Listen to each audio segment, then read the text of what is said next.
Salutations, New Haven. This is Jesse Turner coming to you live with Lauren Anderson from Possible Futures. I'm happy to be here to the light of the world, WNHLLP 103.5 FM, the fire in the stomach, kind of stuff. I'm just feeling good. I'm happy to be here with great engineer Harry. This opportunity, have to be really thankful to be able to have a show that raises the voice and brings all those voices that don't make the regular C-SPAN stuff, but should be on C-SPAN. And we don't fit on, not C-SPAN, CNN. We don't fit in that 30-second category. You got to give us 30 hours. You got to give us 30 years, that kind of stuff. But today, and oh, I forgot to tell people, happy St. Patrick's Day weekend. You see, I'm in my green because I am the child of Irish immigrants, and I got to wear the green all weekend into Monday and stuff. But let's step back from that for a minute. So, over the years, I've come to know Lauren Anderson, and I first met her at our Literacy Essentials conference, and she had a bunch of students, and she occupied a balcony in our conference setting, and it was all art, all kinds of things, and definitely. So I know her as the professor and an activist. We've met a couple of times in there, but over the years, and this is interesting because today we're talking about really the love of books and what the love of books can do to you and the dreams that books create. So I thought Lauren was an academic, would remain an academic like me, would retire an academic like Dr. Turner. I will retire in June. I'm getting ready. And, I'm just going to go wild with my radio shows and my Read Aloud YouTube channel coming. It's going to be a lot of fun. But Lauren did something that I haven't seen any academics do. Okay. So she said she was taking a sabbatical. And she said, I'm studying to be a librarian. I'm like, but you're a professor. Why are you studying to be a librarian? But you don't rain on people's parade like Barbara Streisand, and Funny Girl. So I'm saying, okay, I don't get that. It reminded me of former Congressman Jamal Bowman, who got his PhD, and he's a successful principal. He said, I'm going to run for Congress. And my friend Mark Nason and I said, well, we will support you, but why are you doing that? But in any event, Lauren took that. I want you to introduce yourself, and maybe from that point, and we're going to talk books, we're going to talk libraries, we're going to talk revolution today, because that's what books are. All right, but tell us a little bit about who you are, and I think from that moment, because from that moment on, you were reborn. Well, first of all, Jesse, it's such a pleasure to be here. And I feel like I actually really love that you reminded me of one of our early, the Literacy Essentials conference that you hosted and that I did go to as a professor with my students. But I love that you're saying, like, I was in a balcony with people making art, because I think it's such a good example of what I was always trying to do in my work as a professor, which often felt like it didn't fit squarely inside of like whatever people's idea of being a professor is. Like spending a lot of time in schools, spending a lot of time in community efforts around education justice, and spending a lot of time with young people of all ages, making things, like creating things, using the arts and literacy to make political claims in the world, and moral claims about like who we want to be and what we deserve as human beings and what every child has a right to. And so in some ways, like, I feel like the work I do now as the shepherd, if you will, of a community book space is like an extension of that. It's actually it maybe in its most pure form, because in some ways, a lot of the things I wanted to do were really constrained in an academic setting by like the expectations and responsibilities that go with being a professor. And it was a lifetime dream of mine to start a space.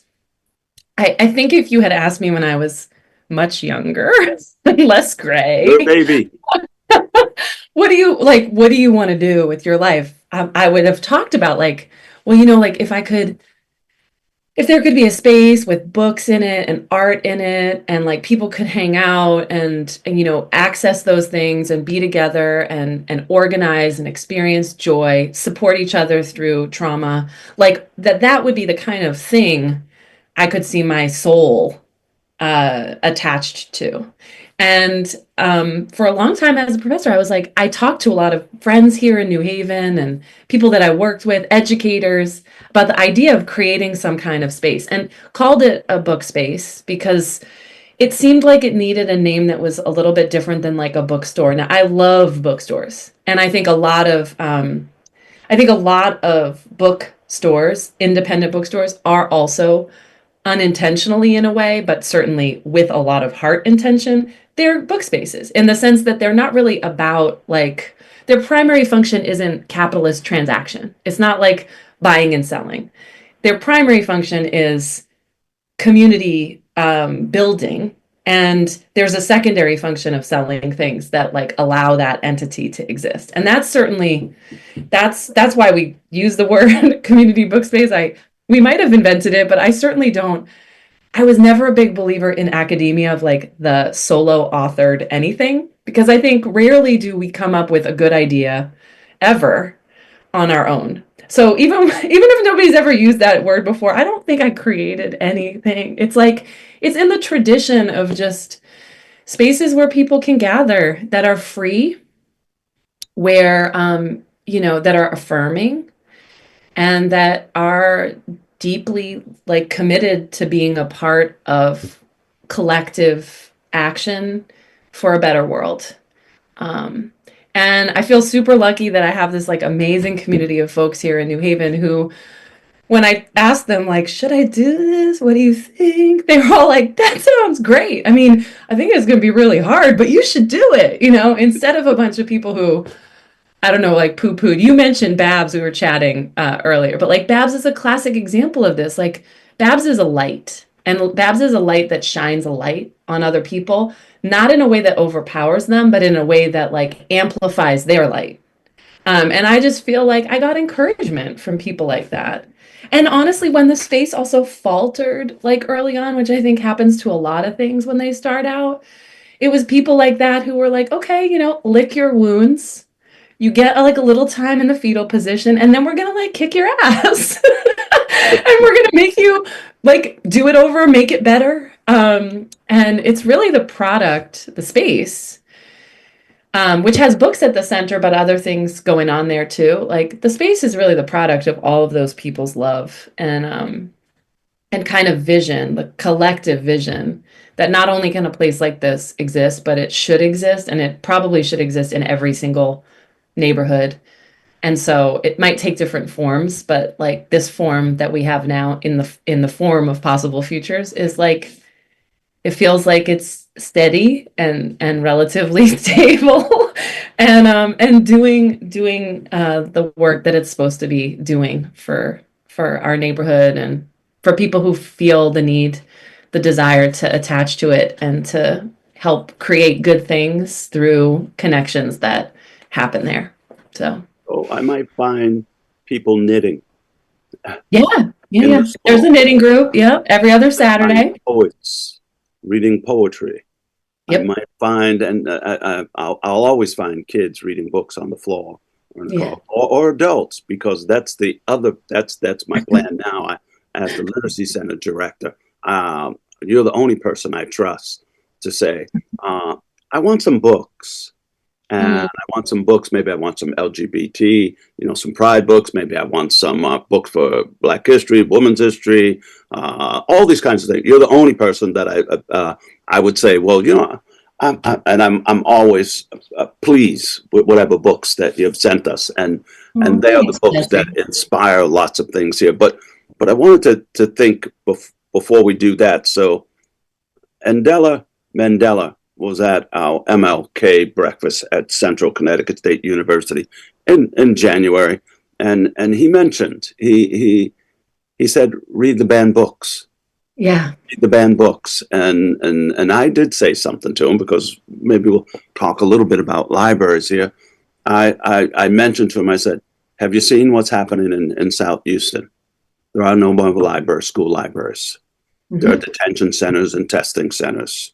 And I said, that's not only there. I could just go to Harvard, the Harvard Public Schools, and I can see the disappearance of libraries in there. So, and because when he was talking about ban books, I said, how do you ban all the books? You close the libraries. So I want to talk. We're going to talk about our bookstore today, but let's give a shout out to librarians. I remember we did a Yeah. show way back for Tom Fricklin with New Haven librarians, and people who just a great show. But Yeah, this I mean, time, we had the incomparable Diane Brown, librarian, on with us for that show. yes, I remember it well. Yeah. it was. But so why I'm saying that is that every day I I try to be part of the resistance, a resistance that right now seems to be one of hatred, of deep-seated racism and bigotry. And I mean, I can't believe it's coming out of the White House openly.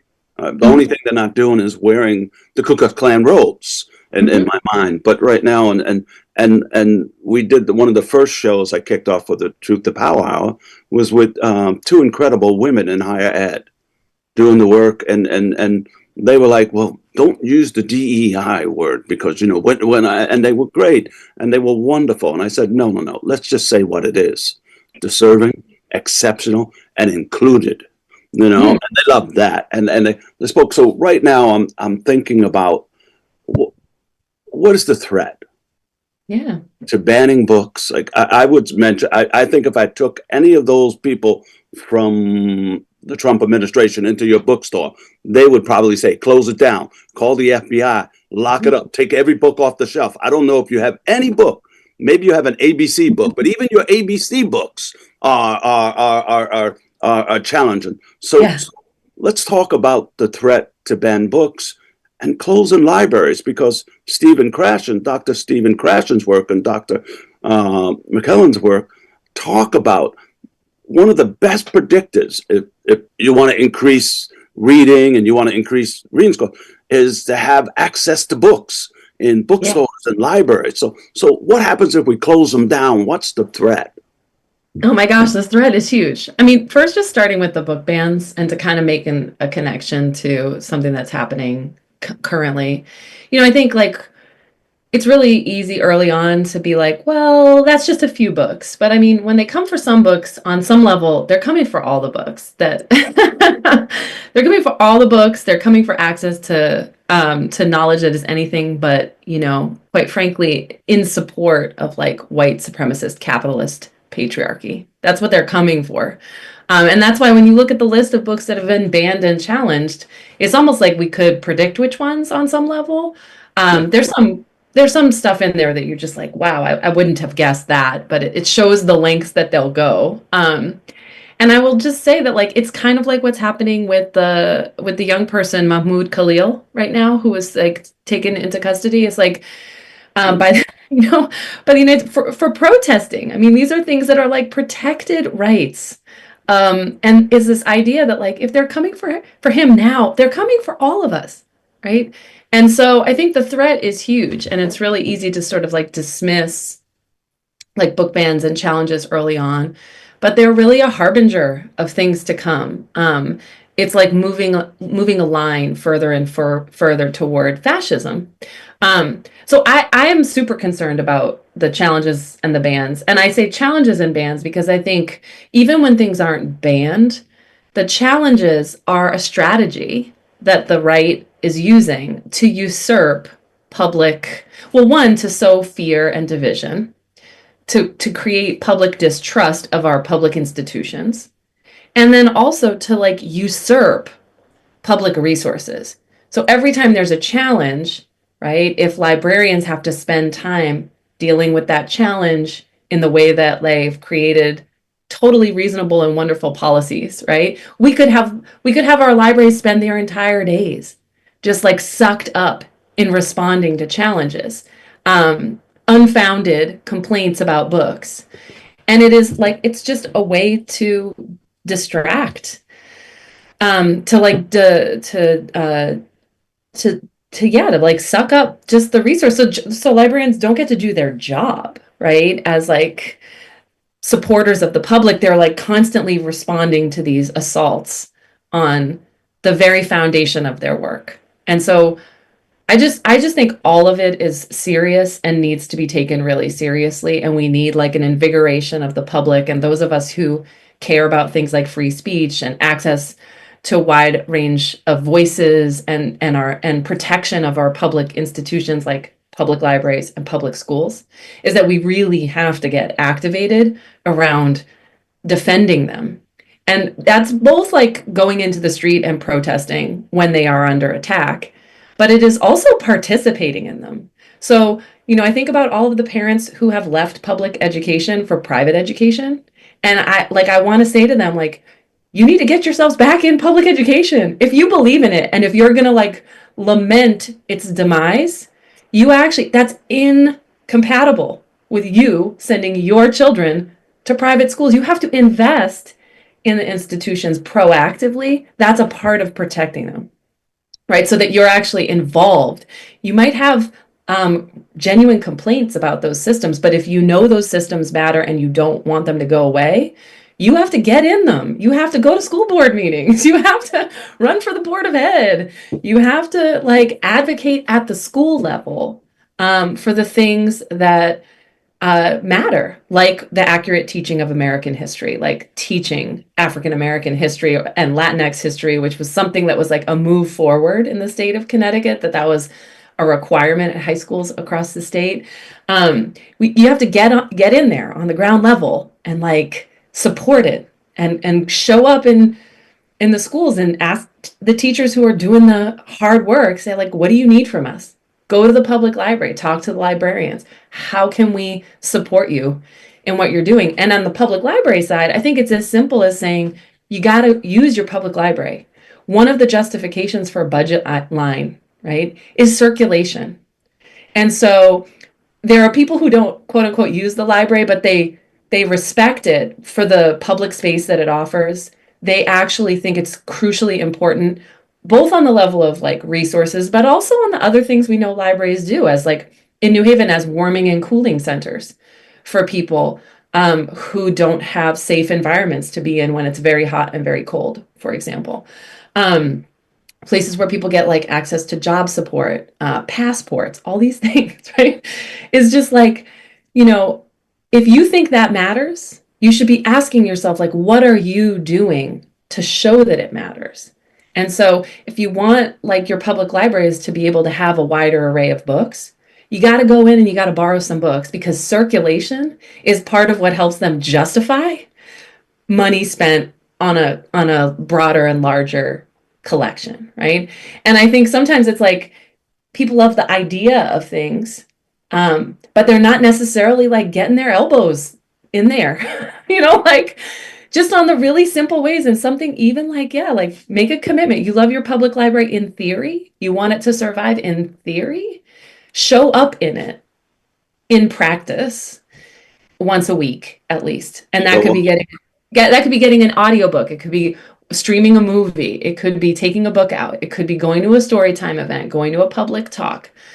Our libraries are keeping track of all of those things, and it's part of what they use to kind of advocate for themselves. And so when you participate and then you talk positively about the things that you participated in at the library in public, you are acting as a key enabler of their continued survival, and also of like a resource allocation that they actually deserve. So we yeah, have for things. We got to stand up. We got to use them. so We got to let them know we love them. Yeah. I have a neighbor who is an elderly person, a wonderful neighbor. And I'll learn all about this when I retire. You start living on fixed incomes and stuff. And so I said to her, she asked me about something I was doing at the literacy. I said, I'll send you the link. And she said, you don't have to send it to me now. And I said, well, I could. I'm going inside. She goes, no, my internet is through the library. Right. She said, that saves me my money. And, and she had one of them like cricket phones, you know, sits over there. Because she said, Yeah. "Don't worry, if you send it to me later, I go." And she spent her day. That's where she did her printing for important documents, all kinds of stuff. But yes, libraries are the centers, and I wanted to. They're also, Jesse, right? You mentioned school libraries. They're also the center of schools, and they should be. And so the idea that we would be like in a moment, a historical moment, where every institution of higher learning in our country has a venerated library, right? Like we know that libraries matter. Everybody knows they matter so much. How can we have schools for children without libraries in them, without full-time library media specialists staffing them? Yeah, libraries really, really matter. And they matter in the same way that we're talking about that they matter. Like you're saying, it's actually providing essential resources for people that they need to accomplish their day-to-day lives. Not to mention just like thrive and grow and pursue new interests and all the other things libraries allow us to do to have self-directed education. But there are also these like really amazing places where people gather and where everyone from a city can go. And that's really what a school library should also be. It should be like a temple to community, a temple to school community, a sacred space of learning inside of a school. It should be, I think, the thing that all other things connect to in the spirit of like both democracy and access to information and the sort of like it's not a formal classroom kind of situation. All of that feels to me like it's central to our knowledge of what a good school is. We know that schools that have full-time library media specialists have better outcomes around literacy, but also better outcomes around things like belongingness, right? The sense that young people have of like a connection to the place where they go to school every day and the people in it. We know that for like especially young folks who feel like they don't thrive in classrooms, often it's these people like the librarian who's not grading them on anything and Graded who them. Read a book without right, being graded. right, who are like lifelines to them. And I just think it's criminal. It's actually criminal to have a school. And you give the example of, I always give the example of New Haven. It's like Yale is smack dab in the middle of New Haven and owns something like 56% of the property in the city, which is therefore not taxable, right? Because so they're not paying into the city coffers, but they are certainly fully staffing their library. They have a more than fully staffed library network, and it's a crown jewel, so to speak, of like Yale. And they also have librarians that, like, when you're an incoming, I learned this a few years ago. When you're an incoming first year student at Yale, you get assigned like a library liaison. And that the ratio for those people is like 1 to 35 incoming students, something like that. And that person's job, the library is so important. That person's job is to help you navigate the already fully staffed like library system at the university. It's so essential to learning that they have this like role that's supposed to like support every student to get the most out of this already incredibly resourced library system.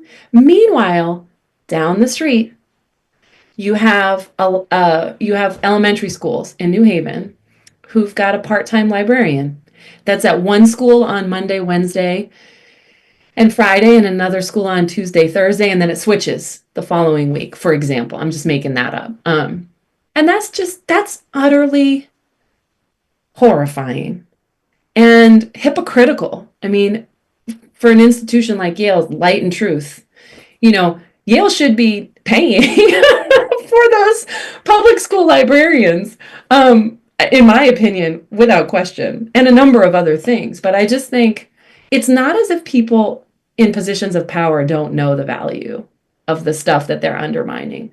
In fact, I think it's that they do know the power and the value of those things. And it's part of their strategy, right? Right now, the like political right, the powers that quote unquote be, they don't want an educated population. That's why they're attacking public schools. That's why they're attacking public libraries. They don't want people who are connected to each other and organizing, speaking truth to power and organizing against the misuses of power, right? They want people who distrust one another. They want people who misunderstand the systems that are governing their lives. They want people who can't, frankly, they want people who can't read, because as you were saying, like those are the people that they're predicting are going to end up in the private prisons that generate profit for the people who now own them. Um, all of those things. I know it sounds really cynical, but I think if we look at the history of our country, um, and the misuses of power and the forces that have conspired against and I'm talking small d democracy, democratic life. Like they don't want these public institutions. So they don't want them. We know that. I remember when on the campaign trail, President Trump said, I love the uneducated. And you're giving us, it's maybe a half dozen years ago. I was down in Selma. It was actually when Congressman John Lewis was alive. And we had a big blow to the Civil Rights Voting Act from the Supreme Court. And of course, I knew him, but I only know him because this is a famous figure. And in Selma, we were at a gala, and I was we're on the food line at the gala, the buffet, and John Lewis looks at me, and I'm like, I know who this man is, but he goes, "Why so gloom? Why so gloom?" And I said, well, you know what they did today? Reverend Barber was telling us we got to organize. They're destroying the Voting Rights Act. They're saying that Mississippi is no more prejudiced than New Jersey or Connecticut, and so you can't have these things. But he said to me, you don't have time to be depressed. You don't have time to be depressed. And what you need to do is exactly what you're saying. You need to defend those institutions and those places that define who we could be. When I look at the bookstore, it's called Possible Futures, and that just doesn't that means something. Yeah. And when I just remember all these things, and I remember also that year when we're down in Selma. And I've been to Selma at the Jubilee a few times over the years, and I remember once we were at a restaurant. A couple of us were talking, and we're talking radical stuff. I don't know what radical stuff is like. We shall overcome in Alabama, but and we were just and a man across from us kind of called us I don't want to say what, like some kind of swear word and commies and all that, and we didn't really engage him. And so when we were talking, he said, my kids will never read those books. My kids will never read those books. And then it reminded me something, and I realized what it was that he was really afraid of.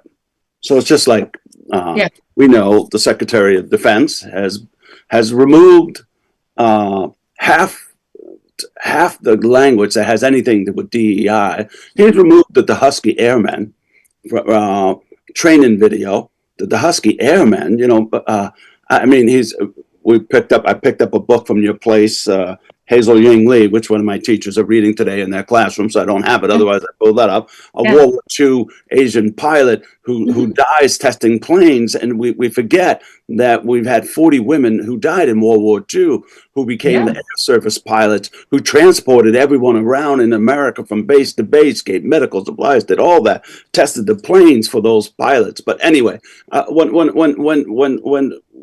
we did that, when he said our kids will never read that books, and so a minister next to me says, that's what you're really afraid of, is that if they do read those books, they will understand that the Husky Airmen, they were a great 1,500 missions, all successful. Hazel Ying Lee, she died a hero. A hero. What don't they like about her book?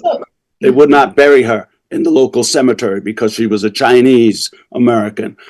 They would not give any of the air service pilots, women, military accommodations when they get back. That just means a little flag in the triangle. These women who did all these brave things. So when I'm thinking about that, and what I love about diverse books in our literacy center, you see, it's not, when I read the Husky Airmen, uh, that's not really for my black children in the literacy center. No, no, no. I mean, they know that.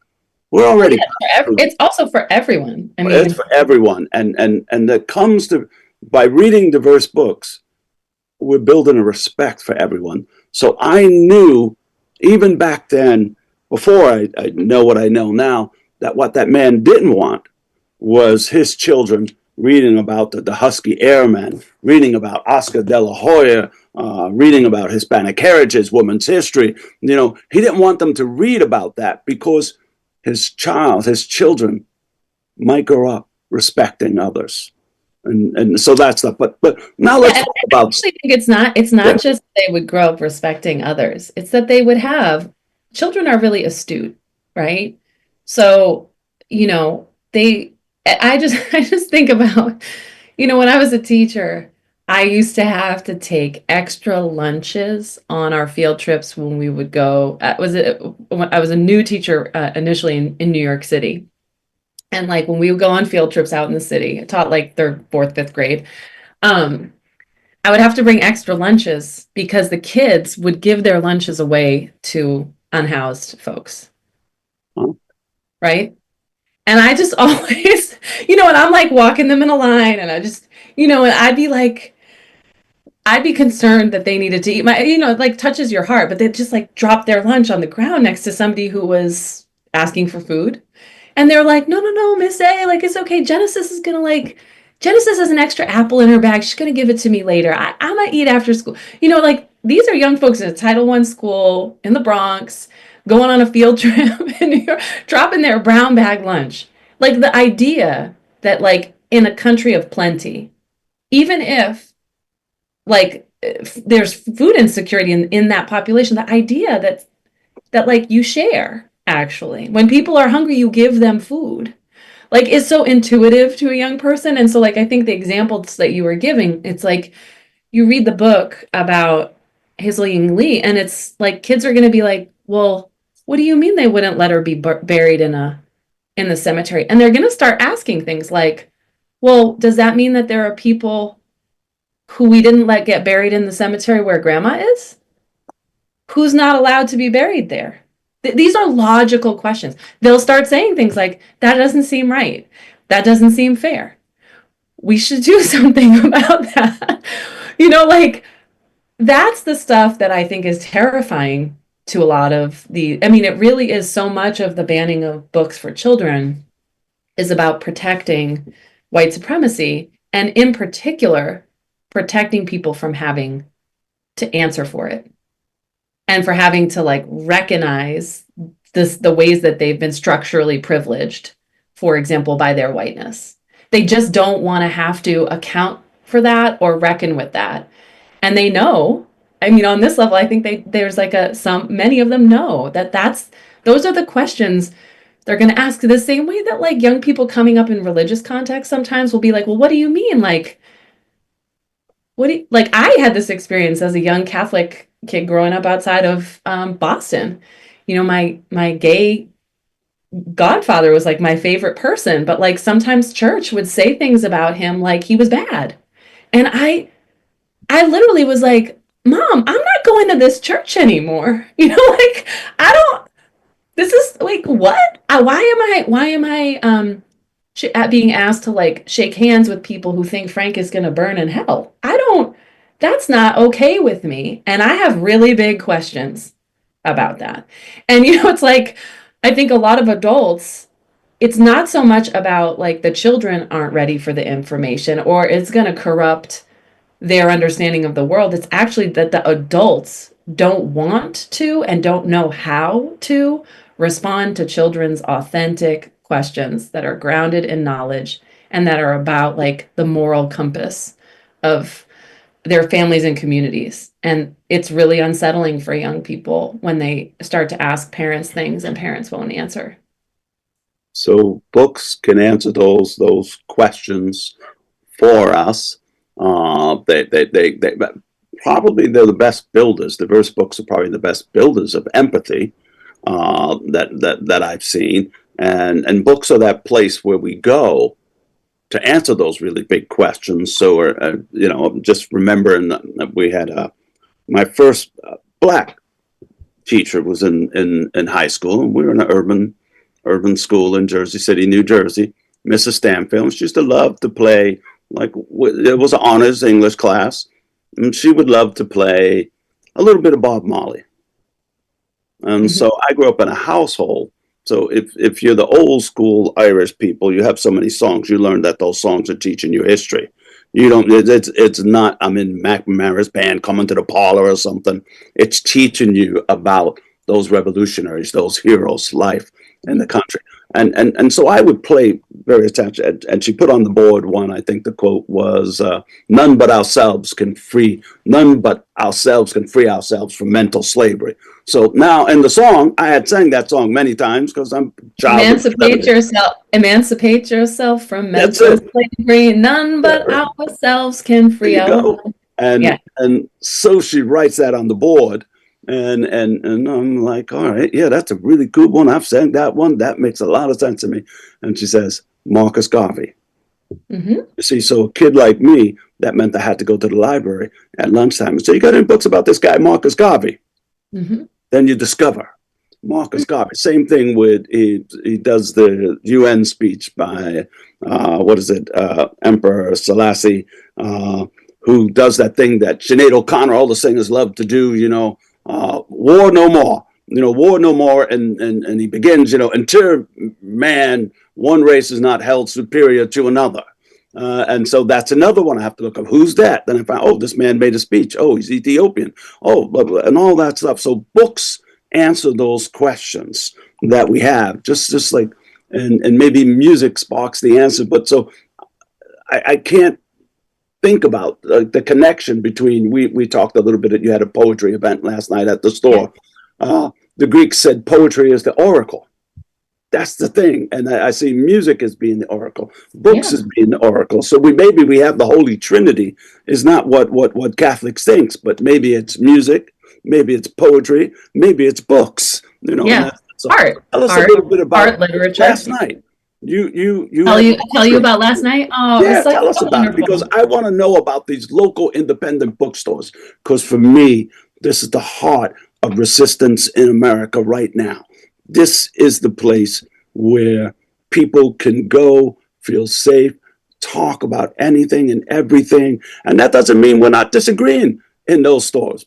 And then poetry lives and tell us about that. Yeah. Well, it was really special because this was a poet. Her name is Tiana Clark that I met by chance now years ago.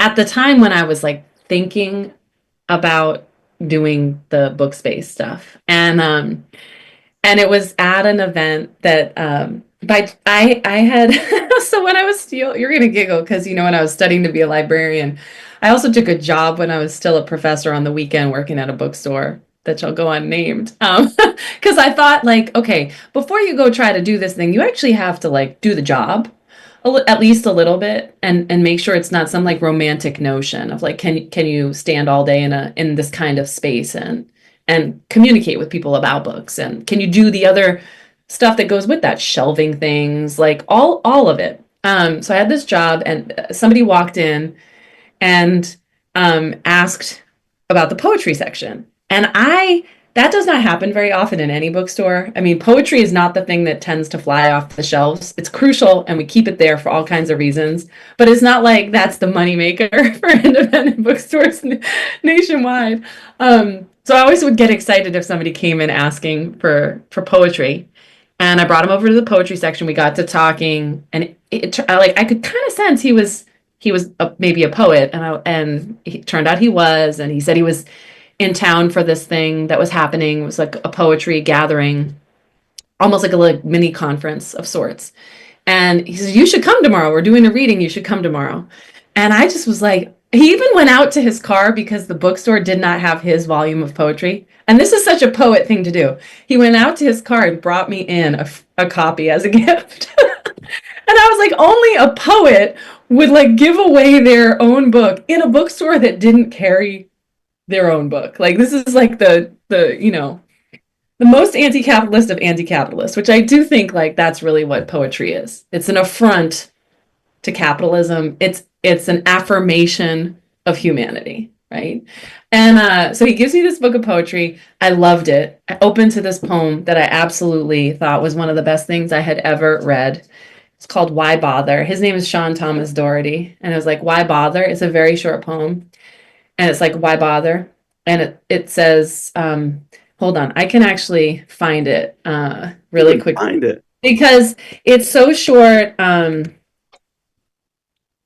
It will take 2 seconds to read, and I could almost do it from memory, but I don't. I also don't want to get it wrong. So when it pops up, okay, here it is. Um. So anyway, I go to the reading the next day, and You there's go like to the reading. I go to the reading the next day. Okay, here's why bother. Why bother? Because right now there is someone out there with a wound in the exact shape of your words. And I just thought like wow, like that just was so deep to me. Like why bother writing, especially when it's hard and it's like because something you're going to write is going to actually fit into somebody else's wound in a way that's deeply healing and soothing for them. And just is going to allow them to connect in a way.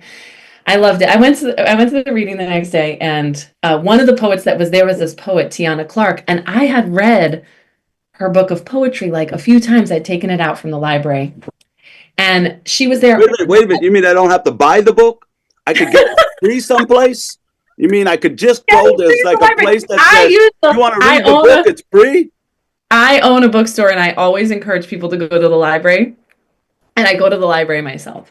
So I had, she gave me a copy of her book. She was there, Martina Spada, the like beloved Puerto Rican poet and organizer was there. And they all encouraged me. I mentioned that I was like gonna like quitting my job, throwing away my quote unquote career to go do this other thing. And they just all encouraged me to do it. So it was really special that like last night's poetry reading was Tiana Clark in conversation with an amazing poet from Connecticut named Joan Kwan Glass from Connecticut now. She didn't grow up here. And it was just really special. They both read, and then Joan asked these beautiful and deep questions, and Tiana answered them. You know, they questions about identity. Both of them are biracial women. One Korean, one who is Korean American, and Tiana is a Black woman. And so about identity, about craft, and also about just like the kind of moment that we're in, all of us together. And then Tiana spent like tons of time like with the relatively small group of people who were there and stuck around. And she talked to everybody and was so present with each person. And it was just really special. And people who've come to the book space a lot and were there last night were like, wow, this is one of the best things I've ever been to here or anywhere. It was just one of those times where In like New Haven?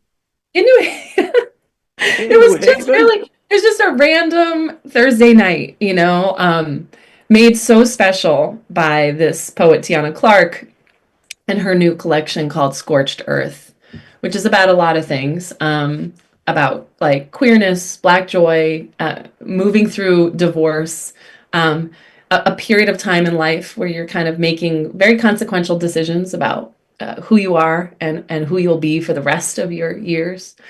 It was just super, super beautiful. And things like that, tonight, Dwayne Betts is going to be in the book space, which is amazing. The amazing Dwayne Betts, who lives here locally, but, many people know for all the work that he's done as a criminal defense attorney, as the founder of Freedom Reads, which is creating on the theme of libraries in prisons across the country. And, all based on his own experience of having been incarcerated for carjacking when he was quite young and spending a lot of time in prison, and where he found, in a lot of ways, he found poetry and found writing, and has done that to great acclaim since. You know, he has got a MacArthur Genius Grant. He's written these award-winning books of poems, and he's also like a hugely important like figure in the movement, you know, around mass incarceration and its absolute injustices, and it's and is like doing work to make books more available to people who are being systematically denied access to knowledge, which, you know, I have all kinds of things I could say about punishment culture in the United States and like incarceration. But one of the things we don't talk as much about is like all the stuff that incarceration, we just take issue with incarceration, which we should, quite frankly. I don't think caging people is a humane response. But it also, like, what else is denied to them, right? In that experience, contact with other human beings, with their families, right? Access to opportunities to learn and to read and to grow and to make art. You know, it's like denying somebody the right to be human. If we think these things like access to books and the opportunity to like create things, if we think of those things as birthrights, right? It's like denying those birthrights to our fellow human beings, which is not, there's no, there's nothing redemptive, quite frankly, about that for a society or for the people who have to endure it. And so I just have tremendous amount of respect for him and the work that he does, and also just love his poetry. Like, think his poems are beautiful and powerful, sometimes really sad and moving, sometimes funny. Uh, yeah, so You can do all of those things, all those feelings. come to Possible Futures tonight to see Dwayne Batts read. It's a new book called Doggerel, and I know, you know, like we it's going to be really special. So going to be good. I think I'm down there this afternoon with my wife because we want to go to that Rawa to have some baba goosh and some Syrian food and stuff like that. That always means if I'm down there, because New Haven is full of all these good food places. So how could I not like stop stay by? around for? You could stay around for dinner, and then you could come to the poetry reading. Didn't even think about that. Didn't even think about that. But this could be a long date with your wife. Long date with my wife. We love that. 40 years. So blessings. This idea. So it's been 45 years of my life in one way or another, helping open up books to children, parents, and teachers, and I know the pathway is to not tell you this is a chore. Yeah. To go beyond and you can't teach someone to read without phonics, you know. But you know, it's more than I have it right behind me. I don't know if you can see this. Yes. Muhammad, there you go. So that whole idea that books are pathways and culturally relevant pedagogy, so culturally relevant books inspire, you know, that kind of concept. So because I'm always, and this is something we try to do in our literacy center, we look at it at this nation as a beautiful symphony of narratives of diverse people. We don't see and we celebrate it. We'll celebrate that symphony, and for me, that inspires not only children who might see themselves. I have certain books, you know. So if I think I got this one from your bookstore, Muslim Girls Rising, and so I have 3 Moroccan girls in here, and they love. Of course, everybody has Malala's Magic Pencil. I probably got that there at your store too.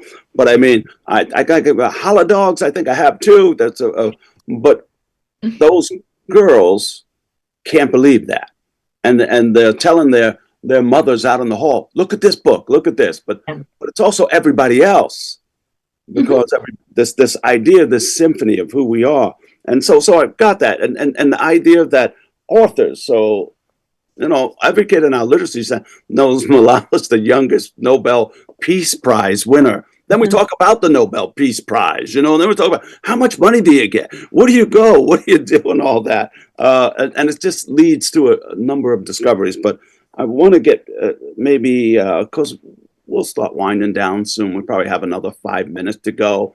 But this idea that, and I looked at it yesterday, Chris Hodges, I took a quote from him where he said that our schools are failing because we're teaching them that, and I'm paraphrasing now, but we're teaching them that school is about career. And he's going, maybe we should think about school is about something bigger. So I look at books about being something bigger, and that stuff. So what if we taught children? What if we taught children and their parents and our teachers and our board of eds and our librarians, I think already know this, but our legislators, and we told them that books are the way, we learn to read. There's a sign on my door. I got Frederick Douglass on my door, and everybody sees it, and the kids are like, "Who's that?" And I go, "Well, it's Frederick Douglass." And he says, "Once you learn to read, you're forever free." So give me your take on teaching children that learning to read is liberation rather than the chore. But I will say, this is part of the reason they don't want anyone to teach history accurately. Because if they did, it's pretty obvious the efforts that were put in to keeping enslaved people in the United States from the right to read. It's like a perfect example of the power of reading. And part of the reason they don't want us teaching about that history is because it will actually compel young people to recognize, along with all of us, the incredible power in reading. And I also think, one of the things we try to do at the book space is experience joy. We call it book joy, but experience joy around reading. Joy is a birthright. I think joy around the process of reading is a birthright. I think a lot of young people learn very early on that they're not, quote unquote, good at reading. That troubles me deeply. And they start to disconnect with an identity of being a reader. And I think it's really joy that is the lubricant for learning in all ways. And joy is the lubricant for literacy. And also literacy is a creator of joy. And so I think a lot of what we're trying to do all the time is to cultivate joyful experiences for young people. And I always say young people of all ages, because I'm evangelical about almost nothing, except that I think adults should read children's books. Most of us did not get to read. I always say this, most of us did not get, when we were young, all the books that our inner child needs. And I could say more about that. Many things. Harry's giving me the 1 minute sign. Yeah. He's giving me the 1 minute sign. So that means we have to come back. We have to do another show. Maybe we'll. I do just think there's never too late to read to your inner child. And that will help you connect with other people. And I'm going to have to bring my friend from Be Good down to the bookstore soon. That's Daniel Howe. Daniel Howe is wonderful. He's got these great little books, but really it's more about an experience that stuff. But anyway, people, thanks for having me, Jesse. Celebrate. Please visit your independent bookstores this week. Don't buy from Amazon. Not this week. Not ever. Independent bookstore. You could see me at Possible Lives this afternoon, I think, because I got to get some Baba Ganoush at Rara. Thank you, New Haven. Thank you, Lauren. Love you. Bye, y'all. There's a man with a gun over there, telling me I got to beware. I think it's time we stop, children. What's that sound? Everybody look what's going down.